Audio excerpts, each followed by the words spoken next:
everyone. It's Pat Flannery from Canadian Rental Service Magazine, broadcasting to you from the Forbidden Zone in London, Ontario, my coronavirus bunker here in the basement, where actually this isn't that different for me. I do work from home most of the time.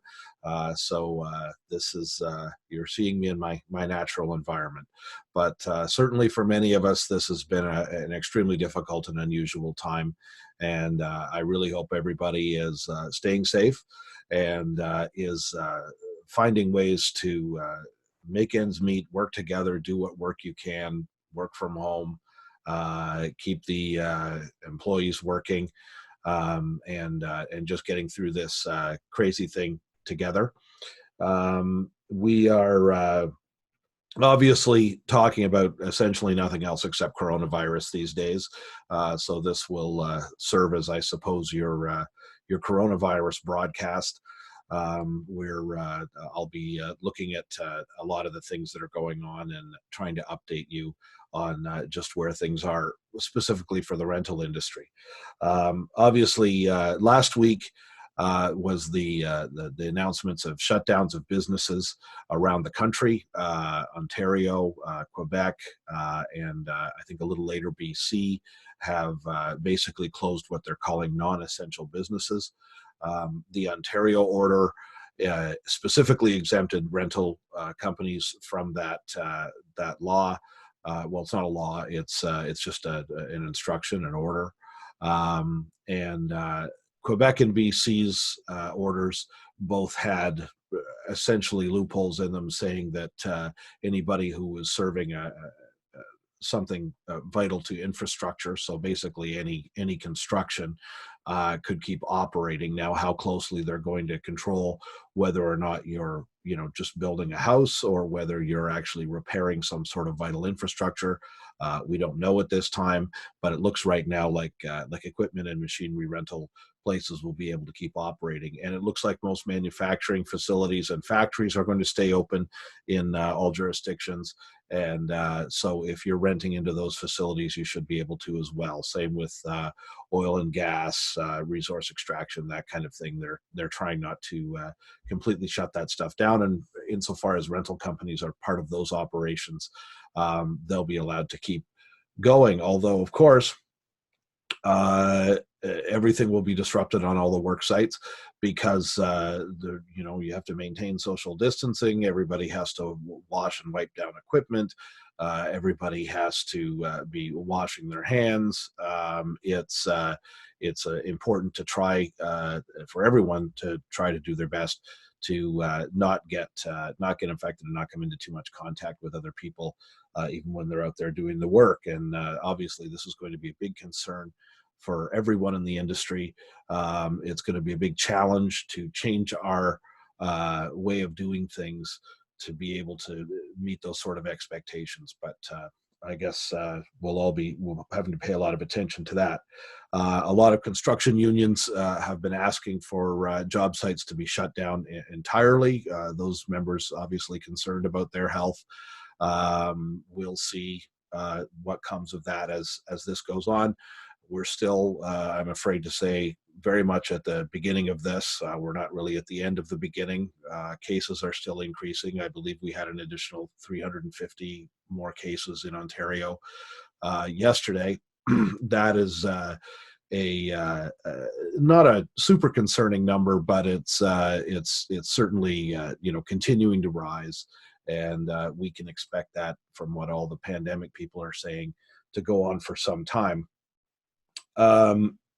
Obviously, the hardest hit, I think, in the industry is our poor folks in the event rental industry. My heart goes out to you as somebody who puts on events myself. The Rental Mart that many of you will know of, and events in other magazines that I do.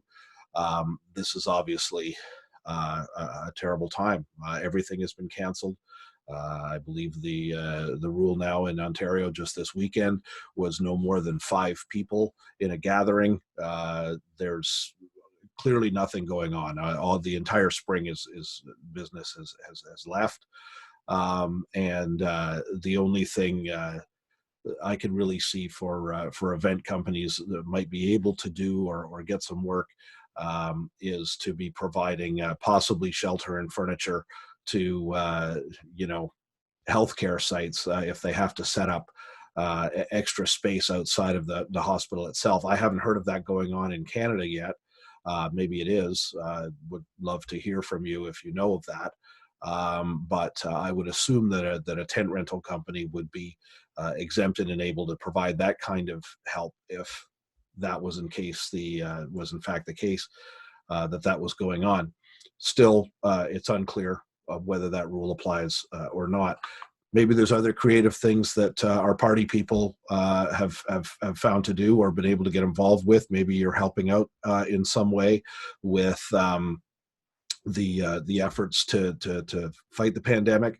If that's so, please drop me a line, pflannery@annexbusinessmedia.com, and we really want to collect those stories, and I'll be talking a little more about that in a minute, because there's we need to all hear how everybody's dealing with this and share as much information as we can to try to help one another's businesses.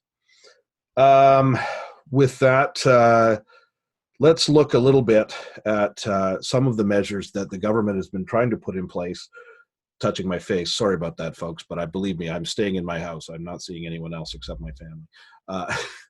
The measures that the government has been putting in place, we've been hearing quite a bit about. It was, I guess, at the end of last week, Justin Trudeau announced that the wage subsidy for small businesses would be topped up to 75% for workers who are not eligible for EI. So, hopeful there that that's going to enable everybody to keep their staff on through this period. And keep paying them at least most of what they usually make. How to access that was not made entirely clear. Obviously, EI is EI in the case of a straight layoff. But if your workers are not eligible for EI, I'm not entirely sure. I think you need to go to the government website to find out how that gets distributed.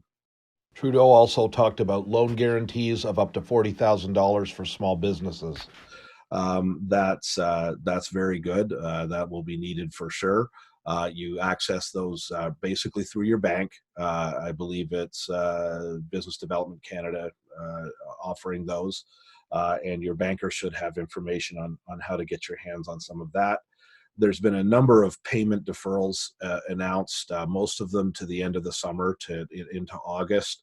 Your payroll taxes, workers' compensation premiums, income tax filings, GST, HST remittances, all of that stuff has been deferred and doesn't need to be made right now. It's also many landlords and banks are offering deferrals on mortgages and lease payments. I think in the case of leases, that's something you'd have to negotiate directly with the landlord. But in the case of banks, they are supposed to be offering mortgage relief. Whether that applies on businesses, I'm not really sure. But again, questions for sure for your bank. A lot of this information and the links, I'm sorry, I'm not being very specific here because frankly, it would be too long to go into. Your best bet is to go to our website, canadianrentalservice.com. And what I've done there is I've gathered up most of the coronavirus type information on a page I'm calling the Coronavirus Roundup. Its link is right there at the top of the website. And if you click on that, and you will see there I have the news, sort of the latest relevant news, and then I do have a list of resources, and those are links to a lot of the government pages where you're going to find the information that I'm talking about, and you'll see more detail there about what these programs are and where you can find what you need to help out your business. The other thing that is on the website are a couple of special podcasts that I have recorded. One is with Suzanne Bernier. She is a pandemic expert, and she has lots of advice that is directed right at the rental industry on recommendations for how you can keep your staff and your customers safe from the disease, flattening the curve, lowering the risk, that sort of thing. The other thing that's on there is Bonnie Cable, who owns AKR Consulting.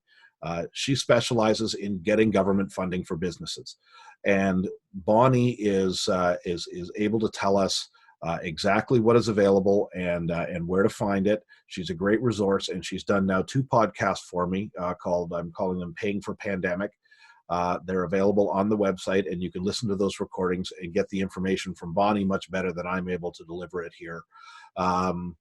Just to find out what might be available out there and where to go and get it. And Bonnie has some up-to-date information. We're going to keep bringing Bonnie back as new things are announced, because it seems like a day doesn't go by that we're not getting a new announcement from the government on how they're trying to help, which is good. The other place I can definitely recommend is the ARA, the American Rental Association, has a full site set up for coronavirus everything. How much of that is relevant to Canada? Not all of it, but it's certainly worth a look. They have a lot of good advice there. They have a lot of experts chiming in, and maybe if you contacted them, they'd be able to direct you accordingly. On that note, the ARA has done a survey of its members, asking what people expect to see. Again, a lot of this will be American data, but they on the equipment rental side, about half or a little more than half of their members are expecting a 15% loss in revenue this year. So that's actually not bad. That seems like it might be a little optimistic to me. This survey was done a couple of weeks ago.